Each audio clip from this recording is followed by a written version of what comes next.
विजयी झालेले आहेत। ज्यांनी झेरॉक्स कॉपी जोडलेली होती एबी फॉर्मची त्या शिल्पा केळुसकर या ठिकाणी विजयी झालेत। शिंदेंच्या उमेदवाराला या ठिकाणी धक्का, हा शिंदेंसाठी एक मोठा धक्का। नक्कीच या ठिकाणी भाजपच्या शिल्पा केळुसकर विजयी झालेले आहेत प्रभाग 173। तर वॉर्ड क्रमांक 50 मध्ये विक्रम राजपूत भाजपचे विजयी झालेत। त्यांनी समीर मुणगेकर काँग्रेसचे यांचा पराभूत केला। कोण विजयी कोण पराभूत ते आपण आतापर्यंत पाहूया। 182 मध्ये मिलिंद वैद्य माजी महापौर हे विजयी झालेले आहेत। राजन पारकर हे पराभूत झाले। तर वॉर्ड क्रमांक 183 मध्ये आशा काळे काँग्रेसच्या विजयी झाल्यात। वैशाली शेवाळे शिवसेनेच्या पराभूत झाल्यात।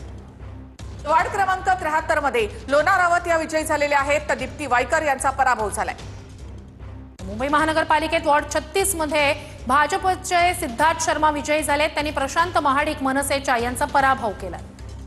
आणि आता भाजप आणि शिंदे मुंबईमध्ये या ठिकाणी बहुमताच्या पासून फक्त एक जागा दूर आहेत। 114 हा मॅजिक फिगर आहे मुंबईमधली आणि आता 113 पर्यंत पोहोचलेले आहेत शिंदे आणि भाजप युती। नक्कीच मोठी आणि महत्त्वाची घडामोड आहे। भाजपचे प्रकाश गंगाधरे 104 मधनं प्रभाग 104 मधनं विजयी झालेले आहेत। भाजपचे प्रकाश गंगाधरे 104 मधनं विजयी।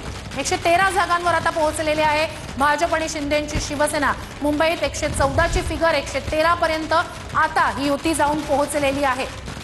तर मनसे आणि शिवसेना या ठिकाणी 58 आणि 9 या जागांवर अडलेले आहेत। मुंबईत कलांनुसार महायुती बहुमताच्या उंबरठ्यावर आहे। मुंबईमध्ये कलानुसार आता भाजप आणि शिंदे युती ही बहुमताच्या उंबरठ्यावर। मुंबई महापालिका भाजप आणि शिंदेंकडे। मुंबईतल्या कलानुसार महायुती बहुमताच्या उंबरठ्यावर। मुंबई महापालिकेमध्ये भाजप आणि शिंदे युती 113 जागांवर आहे भाजप आणि शिंदेची युती। ठाकरे बंधू 67